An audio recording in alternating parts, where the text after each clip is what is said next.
Police station Shirasgaon कसबामध्ये नवीन कायदेविषयक माहिती देण्याबाबत ठाणेदार महेंद्रजी गवई साहेब यांच्या मार्गदर्शनाखाली शिबिराचं आयोजन करण्यात आलं होतं। या शिबिरामध्ये नवीन कायद्यांबाबत माहिती देण्यात आली। संस्कार इंटरनॅशनल स्कूल शिरसगाव कसबाचे संस्थापक ॲडव्होकेट सचिन यावले यांना आमंत्रित करण्यात आलं होतं। माजी सैनिक संजय भाऊ कोसे प्रमुख पाहुणे म्हणून उपस्थित होते। कायद्याची अंमलबजावणी करण्यासाठी पोलीस यंत्रणा कर्तव्यदक्ष असल्याबाबत ठाणेदार गवई साहेब यांनी उपस्थितांना सांगितलं।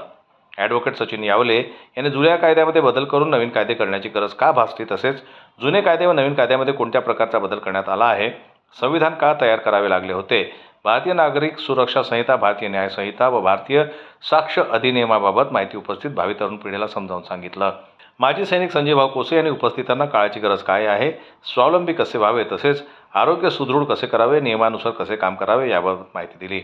कार्यक्रमास उपस्थित तरुण व तरुणी तसेच कर्मचारी वृंदांनी ठाणेदार महेंद्रजी गवई साहेब, ॲडव्होकेट सचिन यावले व संजय भाऊ कोसे यांचे आभार मानले। जनमत लाईव्ह न्यूज करता मयूर खापरे यांची रिपोर्ट, चांदूर बाजारवरून।